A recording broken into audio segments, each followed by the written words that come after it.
A warm welcome to you all. Greetings from my home in Yakandanda, some 3.5 hours drive north of Melbourne in Australia. My name is Mark Silver, and I am the co-coordinator of the Swinburne Wellbeing Clinic for older adults. But first, I would like to acknowledge the traditional custodians of the lands on which we strive, the peoples of the rivers and the hills of the Goulburn Valley region where I live, who worked these lands for generations and walked them.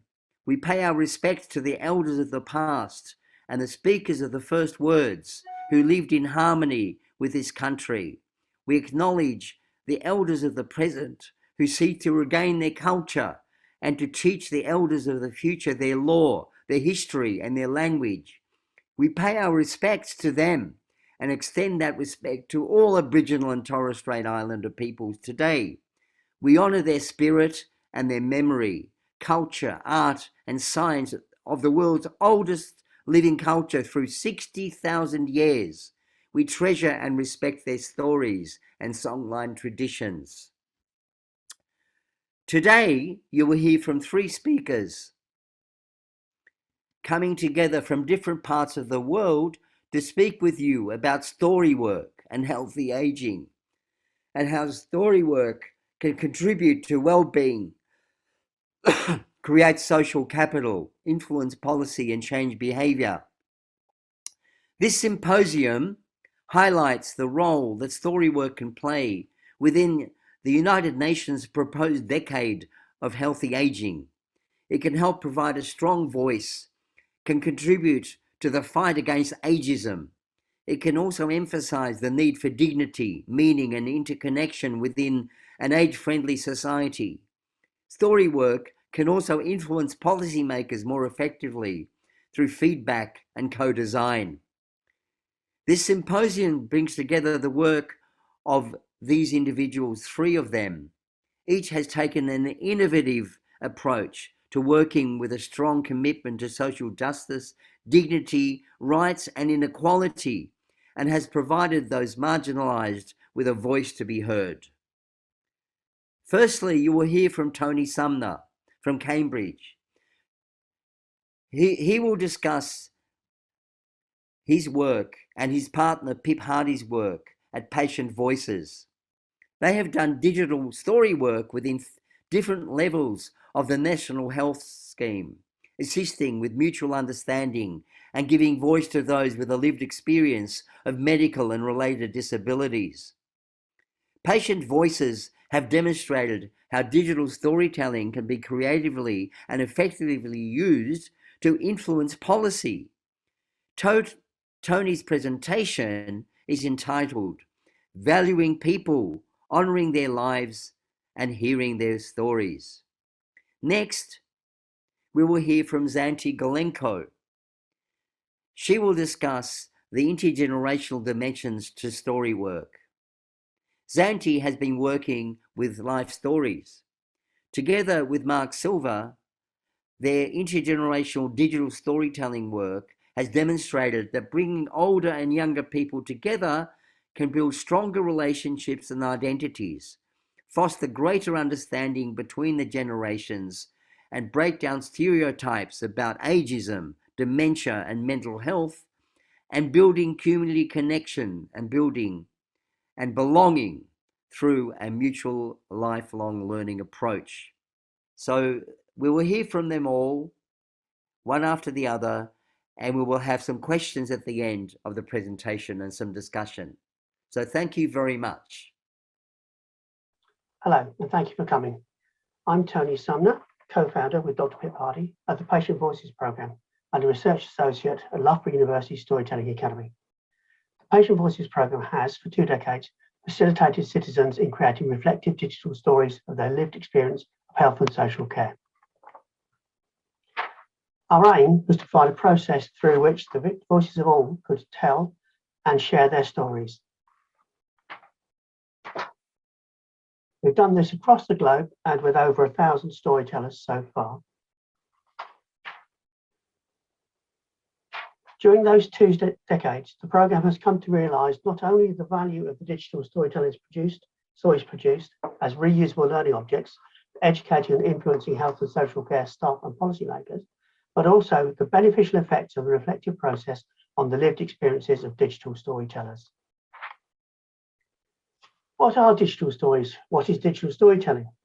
Digital stories are short first-person videos consisting of still images, a voiceover, music and video, created by ordinary people about things that really matter to them. Digital stories are a distillation. They move us from a narrative to an essential story. All storytellers are different, and not all patient voices storytelling workshops start as expected. After the first session of workshop, Eva, an 82-year-old nun, tiny but frail and with the formidable nature of someone who has spent decades working with drug users and trafficked women, said, "Well, I rather think I've been sent here on false pretenses." We chatted in the garden and she agreed to join the rest of the morning sessions on the promise of a latte during the mid-morning break. But she negotiated hard to get chocolate sprinkles on the top as an extra. By the end of that workshop, she had, however, made her first story, standing on my own 2 feet. Later that year, we worked with more nuns from her community at their retirement home in Yorkshire, a group ranging in age from the 60s to 102. As the group formed a story circle, another nun was added. Sister Josephine, hunched over and unmoving in her chair, the other nuns said that she never spoke or responded, but they always included her in the activities of the community. Because many of the nuns had hearing impairments, we had brought with us a radio microphone and a speaker. The microphone was passed around the circle as the nuns told, in turn, their stories of vocation and calling. Suddenly, as the nun to her left passed the microphone across her to the nun on her right, Sister Josephine sat bolt upright and said, "I want to tell a story." She told the story of a young child who, during the First World War, meets a man she does not recognise. Then she passed the microphone on and slumped back into silence. This is her story, the one she told.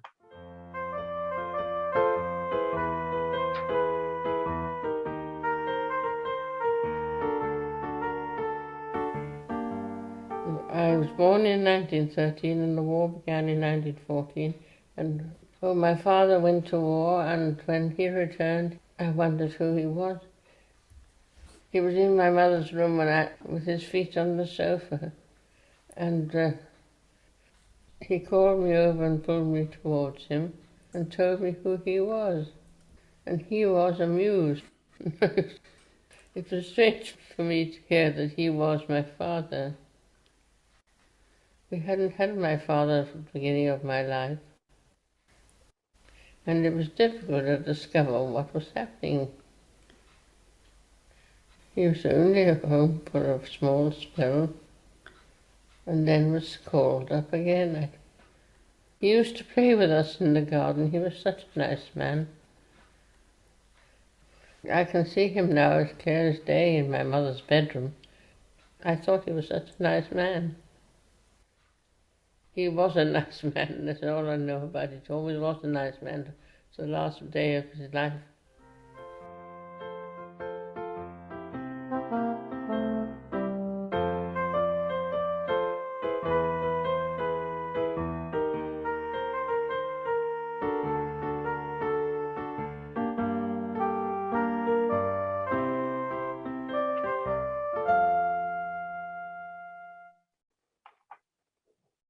After making her first story, Eva came to 3 more workshops over a period of nearly 4 years. Her stories told of her past and her future. Her second story, From Darkness into Light, New Worlds, in 2009, explored the fear she felt about changes she could feel in her mind and the possibility of diagnosis of dementia. And her third story, A Chocolate Watch, made later that year, preserved one of those stories and memories that she did not wish to lose, the story of her escape from Germany on the Kindertransport in the 1930s.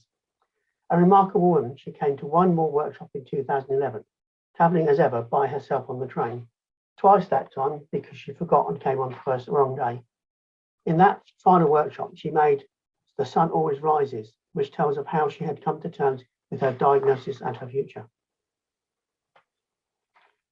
Over the 18 years we've been practicing digital storytelling, we have had the honour to work with other storytellers with dementia, their carers and their partners.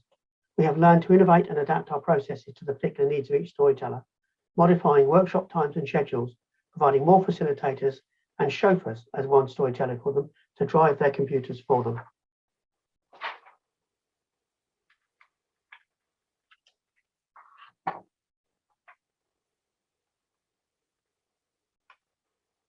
The stories told and shared have also been of immense value to others working in or using care services and those managing end-of-life care, and they continue to inform and educate. The two most viewed stories on the Patient Voices website are Stripped of Dignity and My Journey with David.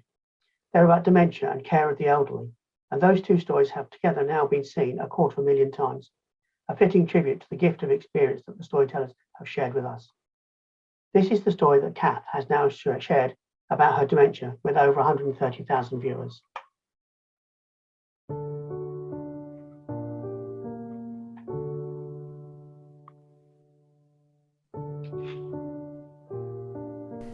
How much longer can I do this? I must push myself that extra mile. It's the fatigue, the sleepless nights. Gerald doesn't recognise the night. I have to bathe him and wash him. He can't do it. Can't find the bathroom. I can't take my eye off the ball. I'm exhausted. My only break is when he goes to the day centre. My daughters see that I really do need help. They ring round for advice and I'm offered short-term respite care for Gerald at the right care home. But I've barely begun my break when I get a phone call to come home. My daughter has insisted they call an ambulance. Gerald is at A&E, agitated and confused, doesn't know where he is, hates interference, and the staff don't know how to handle him. This slows everything right down, piles on the stress for me and my daughters, and adds to my husband's distress. At last, a diagnosis. It's cellulitis. Is this causing his confusion? Is it going to make the Alzheimer's worse? 3 weeks on a medical ward, and his one way of expressing himself is to shout out.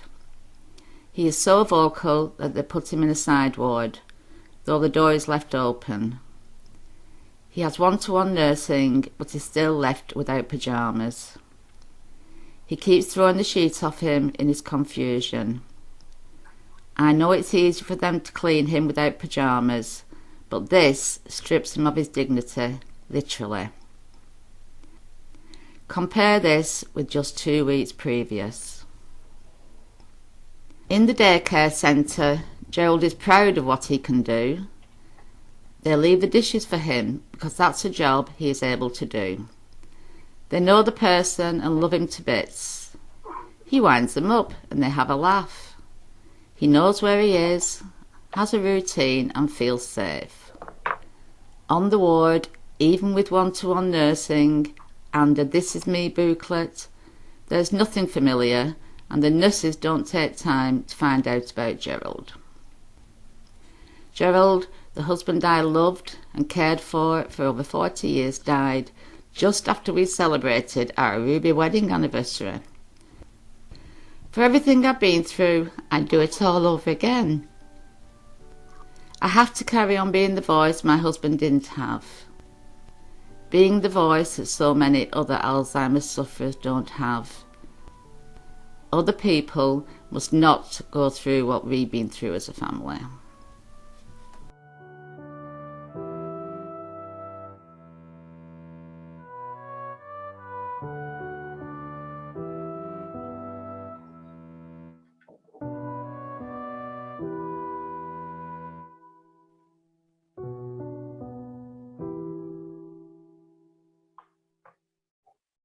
Digital storytelling provides the storyteller with the ability to frame their stories in an accessible and distributable manner. Through this digital storytelling process, they can, returning to Shern again, address the problem of the impermanence of stories. Stories are products of reflection. We do not usually hold on to them long enough to make them objects of reflection in their own right. When we get into the habit of recording our stories, We can look at them again, attend to the meanings we've built into them, and attending as well to our strategies of narrative description. But this is a technical process. How do we make it so that it is an inclusive one and not an exclusive one? The LEADER project, Learning Inclusion in the Digital Age, aims to address the marginalisation of the elderly and all of those on the edges of our society. As Maria Branyas said about the pandemic, the elderly are the forgotten ones in society. We don't want to do that. We want to make sure that digital storytelling is not a marginalising force, but an inclusive one. So we can listen and learn. We can provide agile and adaptive facilitation that seeks to empower and not to shape storytellers. We can adapt our processes, our timescales, provide more facilitators, learn best how to include all storytellers. The LEADER project aims to build digital storytelling processes that are flexible and adaptable so that they promote the inclusion of the marginalised, whether they are marginalised by age, economics, health or language, as active citizens through the ability to create and share their stories so that others can experience them and also attend to the meaning contained within them. Thank you. My name is Xanthe GOLENKO and I'm a research fellow with the Bolton Clark Research Institute. So today I'm going to be talking about intergenerational dimensions of story work. So Bolton Clark is Australia's largest independent not-for-profit provider of at-home support, retirement living and residential aged care. And Swinburne Wellbeing Clinic for older adults provides counselling and support services to older adults in residential care, families and staff, and has set up a national face-to-face telehealth program during COVID. In the spirit of reconciliation, Bolton Clark and Swinburne University acknowledges all Aboriginal and Torres Strait Islander traditional owners of country throughout Australia and recognises their connection to land, sea, culture and community. And we pay our respects to elders past and present and extend that respect to all Aboriginal and Torres Strait Islander peoples. So I'm going to talk to you today about two projects. So the first one is called PADSIP, which was started in Melbourne in 2007 by Mark Silver. And so PADSIP stands for Positive Aging, Digital Storytelling, Intergenerational Program. Then the second project I'm going to be talking about is titled Creating Intergenerational Connections Through Digital Storytelling. And this second project builds on the first PADSIP project and has started in Brisbane this year, which we're really excited about. Before I jump into the details about the projects, I'm just going to explain a little bit about what we mean by intergenerational digital storytelling. So I'll just break it down. When we talk about intergenerational programs, we've got a definition here. They're considered to be social vehicles that create purposeful and meaningful exchange of resources and learning among older and younger generations. So really, they're all about developing relationships across the generations that are mutually beneficial and improve community connection as a whole. And it's also an opportunity to share talents and resources, knowledge, wisdom and experience across the generations. When we think about story work, everybody has a story. And story is about learning, celebrating, healing and remembering. Story work is powerful and it's also empowering, and it can link together with others, with other people, as well as things that they value and give meaning to. So then when we talk about digital storytelling, a digital storytelling is essentially a short first-person video narrative, and it's created by combining voice, images, moving video and music or other sounds.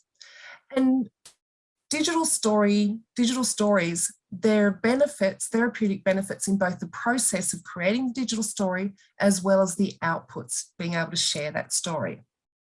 Digital storytelling gives people a voice to advocate for change, and it's achievable within limited resources. The technical nature of it really equalises the mutual learning, and it's creatively versatile and adaptable. That lovely creativity is a really important part of it. And it creates a treasured record that can be shared with a wide audience. So there are several benefits when we think about intergenerational digital storytelling for the participants. So for the older adults, things like increased community participation, benefits in terms of well-being, feeling valued, learning from the younger people and passing on that wisdom and values and culture and traditions to the new generations. For younger people, things like being recognised and valued as contributing to society, opportunities to share their unique talents with the older adults, and also gaining awareness about older people and disability. So that's really important in terms of breaking down ageist attitudes among young people and stereotyping. Also important to develop those relationships that can provide guidance and support and friendship, and also learning about history firsthand from somebody that's lived those experiences. So going back to the projects, the first one is PADZIP.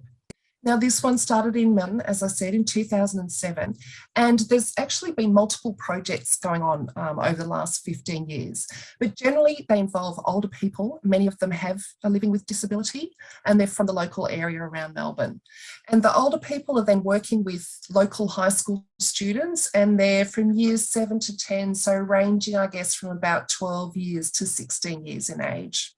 And the projects essentially involve meeting together and sharing experiences and stories, and then creating a digital story about their experience. So I'm just going to show you a short video which will explain a bit more about the PADZIP program. Welcome to PADZIP 2021. We are very, very excited to be able to have PADZIP this year. Because of COVID, nothing is certain. On the 15th of July, we had a launch, a face-to-face launch at the school. Little did we know that there was going to be a lockdown the very next day. But what was palpable was the comradeship, the spirit and the atmosphere. There was an excitement. And we were very privileged to have Dawn Trainer with us. Now, Dawn is one of these remarkable people who was there at the beginning of PADZIP. And it was just wonderful to hear her reflection. The connection you make with the young ones stay with you forever. What you've seen tonight is exactly how it happens. So the first week was very much an experimental one as we were all on Zoom, really trying to connect. And of course, we had the laugh of, misconnection and all the technical problems. But we have to really say that Craig saved the day. This year, we've added a research dimension to PADZIP, led by Leisha Lee. And I asked Leisha what the research involved. People who have been involved in PADZIP thus far, they've come away speaking about such great outcomes and taking away so much great experiences. So in terms of what we're specifically looking to examine, we want to see the extent to which participants complete the program, are satisfied with the program, and how much they experience improvements in their mood, loneliness, feeling understood, their self-views, and their attitudes towards aging. I feel very privileged to have had the opportunity to sort of bear witness, if you like, to these two generations coming together. Being in the facility before the first session, the excitement was quite tangible amongst the older adults. There have been some challenges transitioning to an online platform, but it's been really amazing to see how excited people still are about the program and how resilient people have been with the transition. I think that it was a really safe space for everyone, that everybody felt that they were being listened to without judgments. In our group, I guess we were talking about mainly our schooling, and Lorraine taught us about how to get past, I guess, like these times, like in lockdown, and to just get motivation, actually. That's the word. To get motivation to study, I guess. Because she had experience during war times. I think it is really important because we're part of different generations, and we have different things that we might talk about. different things we might think are important or viewpoints we might have. I enjoyed being able to talk to different kinds of people, especially older people, because I have family, most of my family is back in England, so my grandparents, and I don't get to talk to them a lot because of that.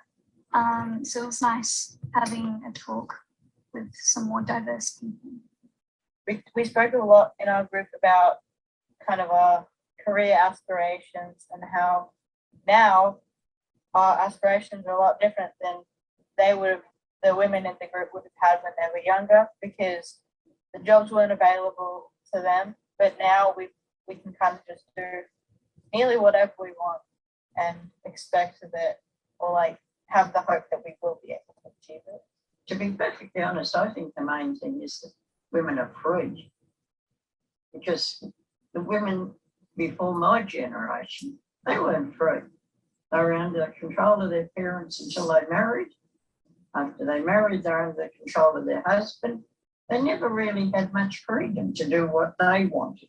It was really cool just like listen to a perspective of somebody who lived such a different lifestyle at our age, and to listen to really fun and interesting stories from years ago. My mum was a great collector of philosophies and worthwhile thoughts. And she had a great one, and I'd like to leave it with you. Yesterday is but a dream, and tomorrow is only a vision. But today well lived makes every yesterday a dream of happiness, and every tomorrow a vision of hope. So building on this work, we've adapted the program that was conducted in Melbourne, and we're implementing it in Brisbane. And we've actually got 160 Year 7 students from a high school, a local high school, and we've got 25 older adults from a retirement village and also from a grandparents program associated with the school. And we've also got staff from the aged care provider and also from the school that are participating and facilitating the sessions. The program is a 10-week or 10-session program. We have weekly sessions with seniors and students. They come together every Tuesday for an hour and a half. And we're actually alternating between in-person and online meetings. As you know, COVID restrictions start to ease, we're able to bring the groups together face to face again, which is wonderful. So sometimes the older adults travel to the school, sometimes the students travel to the retirement village, and sometimes the meetings are held online. And essentially we've got small groups working with individuals, seniors or couples. And the idea is to create a 3-minute digital story which comes out of these meetings together. Could be things about historical changes, ideas for future development, things about making a difference, or just commonalities that they have that they share across the generations. What we've done also with the program, so we've got these 8 steps for creating a digital story. At the centre of that, we have the story circle, which is the group work that we have where people are interacting as a larger group to really create that bond and that sense of belonging to the larger group. Then as they break out and start creating their digital stories in the smaller groups, we have these steps which we've actually integrated with specific session activities, specific topics and prompts. And all of these activities are really designed to create connections between the generations and find commonalities that they can start to develop their digital stories on. So I won't go through this in a lot of detail, but for example, you know, things like when we've got me and my history, the first time I did something, and people can also bring in an artifact or an image and give a short presentation about why that's meaningful to them, or something, it might be something that happened in their life that depicts something that they want to share with the group. So yeah, so the project is quite structured and the activities are purposely developed to create that sense of belonging and to enable them to create the digital story by the end of the program. The research component we've got for the students, we're doing pre and post surveys and focus groups, and we're really focusing on looking at changes in attitudes towards ageing and older people. For the older adults, we're doing surveys, pre and post and interviews, and we're looking at psychological and emotional wellbeing. For staff, we're doing just some follow-up interviews, and it's really about their program experience, so we can develop understanding about you know, how we can improve it and what are the things that work really well and what are some of the things maybe we need to adapt. In terms of the program impact, when we think about digital storytelling, especially intergenerational digital storytelling, the benefits for the schools is we've got this positive effect on student performance. Students really engage in these kinds of programs, and some of the teachers have been astounded at the level of engagement of some of the students. And of course, there's benefits across the whole school community. The school's just buzzing with excitement to find out more about this project. In terms of aged care, successful programs are about enhancing wellbeing. And of course, once we've got it in one aged care site or organisation, it can spread. And in terms of the community, it's really about, you know, encouraging and supporting positive ageing and enhanced cross-generational dialogue, bringing those generations together again. So thank you so much for your time. I will pass over to Tricia, and then we'll have questions at the end. Thank you.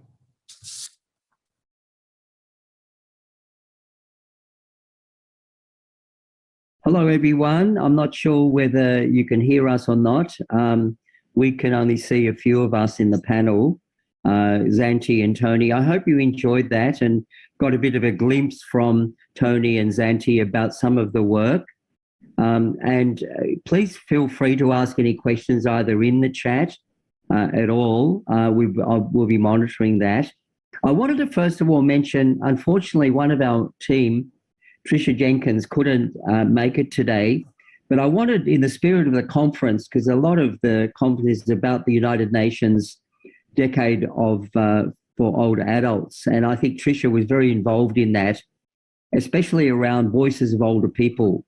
And Tricia provided a technical input into the World Health Organization's work using participatory video, and that enabled meaningful engagement of older people. And that was really important because it cross-cut the 4 priority areas of combating ageism, fostering age-friendly environments, strengthening integrated primary health care and long-term care. And Tricia has worked especially with marginalised older adult voices around the world, providing a means for them to be heard. And I think that's really a nice place to start, because having the global perspective is really where the particular work that Tony and Xanthe and I guess myself have been working. You kind of work at the micro level, and you've seen some really beautiful stories that Tony has shown, and some of the work that has been done with individuals. But, you know, the impact that it has in terms of combating ageism is quite palpable. And I don't know whether anyone wants to ask any questions about that, but I'm going to ask Tony first of all, because Patient Voices has been going for a long time and has been fostering not only work with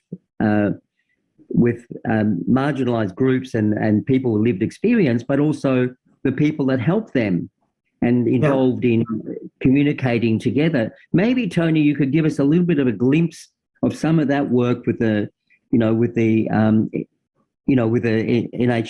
and how you bring people together. Yeah, there's a great quote from the novelist Mitch Albom, who talks about all the stories being one. And actually, we feel that the stories of caregivers are almost a reflection of the stories of those who are being cared for. So all of these stories, there's the story of their relatives, the story of the caregivers, the stories of the clinicians, the stories of the hospital administrators, and the stories of the people themselves. And all of those overlap in this sort of Venn diagram way, I think, at the centre of which is the story. And that story can be different, seen from any one of those viewpoints. One of the things we are striving to do is to give the opportunity for people who are marginalised, whether it's through being refugees, elderly, economically disadvantaged, rurally based, the ability to engage with the system. And so one of the spin-offs from our work in the health service was this work we're trying to do with this learning inclusion in digital age project. But one of the things I think I'd like to roll back, just as I think of it, to that final story I showed, which was Cass Veselovsky's story about how many of the stories. So that is the most watched of the stories from the website so far, and that's been hit probably 135,000 times. There's another story told again by an older person about her husband's journey towards the end of his life with MND. And that is the second most watched story. So the stories of aging are clearly the stories that people want to see and that people have an appetite to see. And I hope that all of our work, and including Trisha's, because my co-founder Pip Hardy worked on a chapter with Trisha around on a book of the Silver Stories Project, which brought together Trisha's work in participatory video and digital storytelling, and our work in digital storytelling. And I think there are so many ways that we can get a better understanding of people's needs, in this case specifically the elderly, but also anyone who has needs, who has dreams, who has wishes, who has hopes.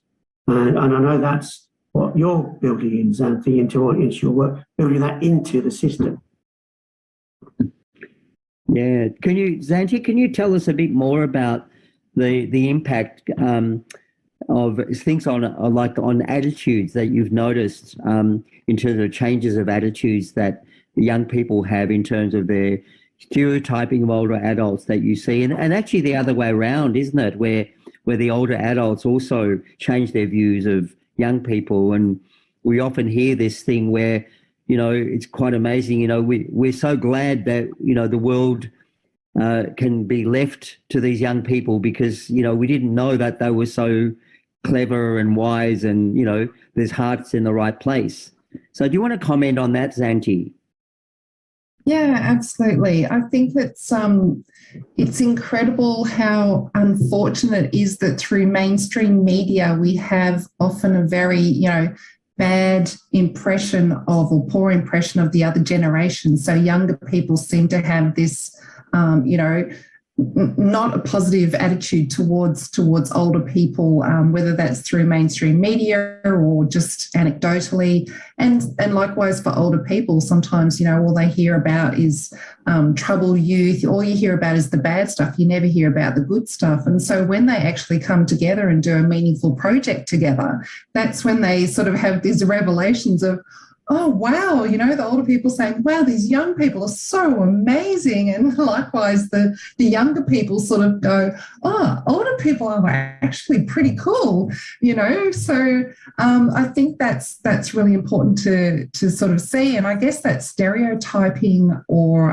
negative attitudes towards a different generation is just lack of opportunities to interact and have meaningful interactions, because once you do that, then you do have those positive attitudes towards the older generations. And something that I'd really like to see, in terms of the intergenerational projects, is that it's built into school curriculums and that it's built into care practices, these intergenerational projects where younger people from, preschool age right through to primary school and high school come together with older people at various times to do these sort of projects, because I think that's really going to change the whole way our society perceives the other generation. Mm-hmm. No, that's great. And Tony, can you give us a bit more of a glimpse of some of the work that the workshops actually do in terms of the group work? Because I think I guess the question for you, Tony, is why can't it be done individually? Why does it have to be in a group? And why do you have this kind of story circle idea where people learn from each other? I think that just as the stories are never told in isolation, they're better not created in isolation. And so we find that if you have a group process, a small group process in our case, sort of 6 to 12 people, storytellers, with facilitators helping them to create their stories, then actually you build up something which is more than that which you would get if you simply worked with one person. What comes to mind is one of the stories I alluded to, well, was actually show, the story made by an elderly nun. This is part of a big workshop with about 12 nuns, a while ago now, maybe 10 years ago. And what came out of that was that even though this group of nuns were in a retirement home for nuns in the north of England, members of a Catholic order, they had lived there together for many years in some cases. And yet when they actually started to reflect upon their own stories, in this case, we were trying to help them tell stories of vocation and calling and why they came to this order and what it was as elders in the order. The youngest was 62, 66, the oldest was 102. What were the stories of vocation that they could hand to the next generation of members of the order and potential members of the order? But it was really interesting and fascinating, as it has been in many workshops, watching the correlation about each other's stories. So part of the process is for within the story circle, people to share their idea for their story. And then we invite peer review and peer support and positive comment. But that often, we find in particular in that case, it provided clarification for the storyteller. It provided validation of what they said. It challenged them to define things that they were saying. So the group process produces, I think, something which is very often more than the sum of its parts. And then you find you have a cohort of stories, each individual stories, but they make up one cohort of individual stories. And that I think works. It works very well indeed. Mm-hmm. Look, thanks a lot. We've got a few questions. Thanks, Carolina. One of them is about publications, and maybe, Tony, you can put some in the chat, some publications that might be useful, just a couple. Yeah. We've got a couple of questions here. We have Gilly Aron from the Netherlands who says that it was a very inspiring presentation and is wondering about tips on how to actually organise storytelling workshops with older people and younger people, especially in terms of recruiting people, because I guess that is a big issue. Xanthe, I might throw that one to you if you want to talk a little bit about that. And then there's a couple of other questions as well. Yeah, look, I think probably, Mark, you might also want to comment on that, because I guess both of us are coming from different perspectives or different, because I actually work for an aged care provider and I work within their research institute. So for us, in terms of recruiting older adults, we will work with one of our care homes and invite residents within those care homes to participate. They are really keen to be part of these types of projects, so we haven't had any issues in terms of recruiting older adults. In terms of the students, we partner with high schools and actually the program is built into their curriculum. But Mark, do you want to explain, because you have a bit of a mixture of older adults? We actually use the community contacts. So with older people, we maybe the local council or support groups, or we have some organisation called the University of the Third Age. And sometimes through people that have home care. And so there are organisations that have home care. So we invite people to participate as far as older adults. And with the younger people, we usually pick a school, and the principal usually is very keen to support the program, and it really builds into the curriculum. So we've learned over the years that it's very easy to build this program into the curriculum, whether it's the IT or the community program or the history, local history. There's quite a lot of tick boxes that can be made in terms of the recruitment. We had another question. I'm going to jump a little bit to about funding. There's a question about funding as well, and from Kayleen Peck, and really, and the funding is really through the community. I know Tony might comment about his funding because he has particular areas of funding that he uses, but we don't get a lot of money. We usually in Australia there are community grants that various local councils have, and we try and apply for those, and that covers a lot of the cost. But there's a lot of in-kind work as well. Do you want to comment quickly, Tony, about the funding? Yeah, I mean, we find our funding for our work comes from, so we ourselves are unfunded. Funding comes for particular projects. Funding comes typically for our projects from charities, from government health systems, National Health Service trusts, from universities, and a variety of places. Sometimes funding for a project may come from 2 or 3 pots of money. Sometimes it comes from a religious order, very rarely, but sometimes it does. Local councils, essentially organisations that wish to explore, and sometimes government departments, actually, organisations that wish to explore in more depth what the experiences of people are.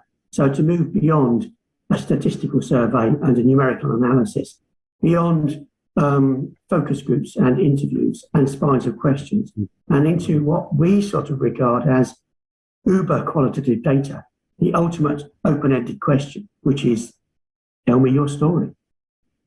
That's great. No, thanks, Tony. And also, I forgot to mention, we use volunteers and also students, social work students or undergraduate psychology students. I'm part of a wellbeing clinic for older adults, and we train psychologists and social workers. So they're also part of the deal too, and I put in kind support. There's a question here, Xanthe, from Audrey Yeo about really for elderly people who are introvert and not very vocal, how do you facilitate getting their discussion, and also the unexperienced student? How do you kind of, I think you're trying to get at, Audrey, about how do you get people who are a bit shy or introverted, or how do they get involved? Actually, I'm going to quickly answer that because, this program that we have, you won't believe this, but the people that benefit most, and I'm sure Tony agrees too, is the people on the spectrum, the kids on the spectrum, the kids that are a little bit eccentric, or people that have learning issues and don't actually excel in other areas. This is a great way for them to form relationships where otherwise it might be more difficult in the more traditional way. So, Xanthe, do you find that too?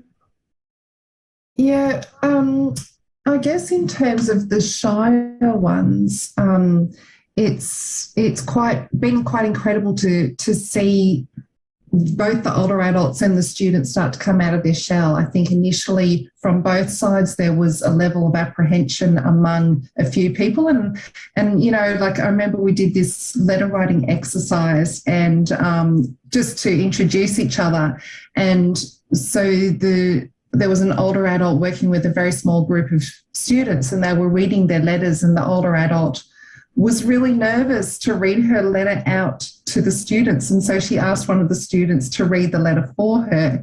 And just that act of, I think, the younger students seeing that older adults get nervous and shy as well made them then feel more safe, I guess, and comfortable. And the whole program initially is really about creating a safe space for people so that they have that psychological safety and feel really, really comfortable with each other.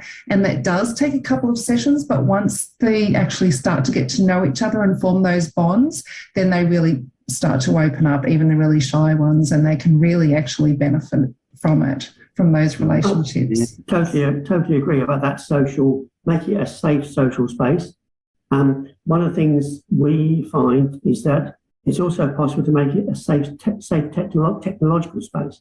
So Kath Veselovsky was, I think, in her late 70s when she made that story. But in our process, she wrote the script. She recorded her own audio. She chose pictures and she assembled those in Adobe Premiere Pro, pretty high-end piece of software.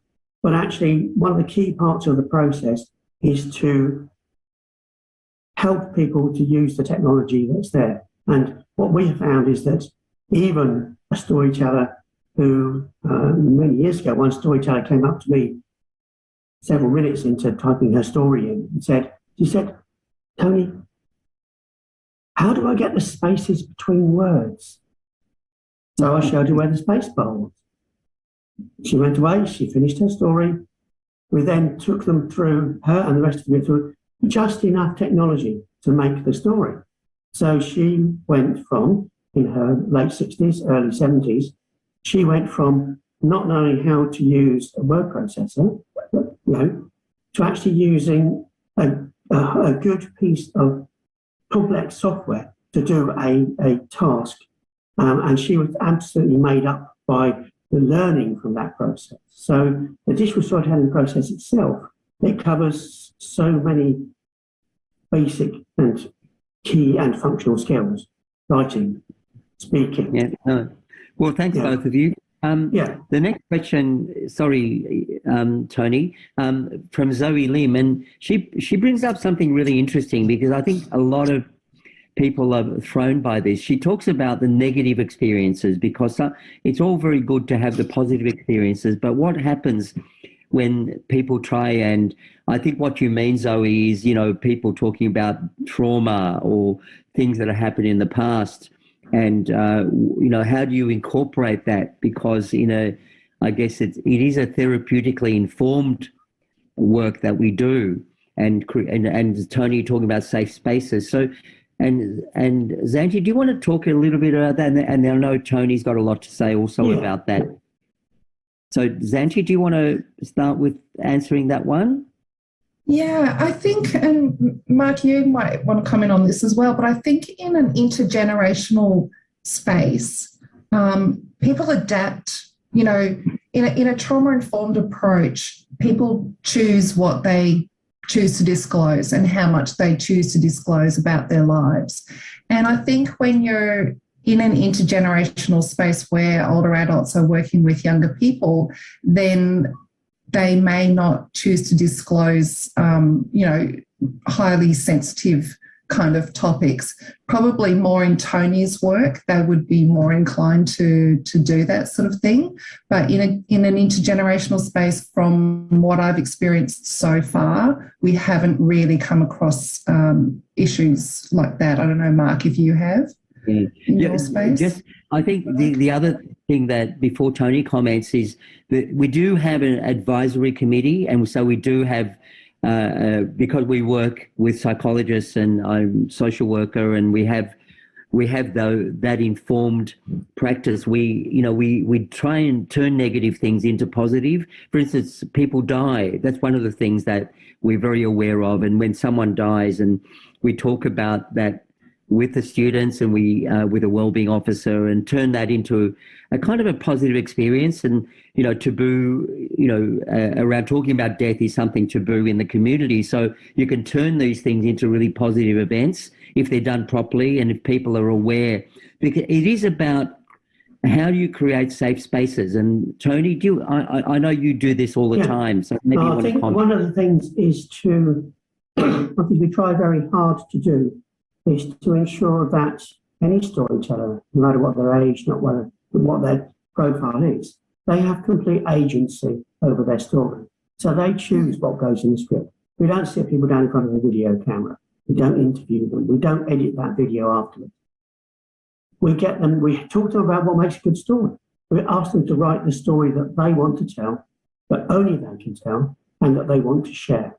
And so we work with them on that. We work with them and get them to think about the issues that may be around disclosure in their stories and how they will feel about it.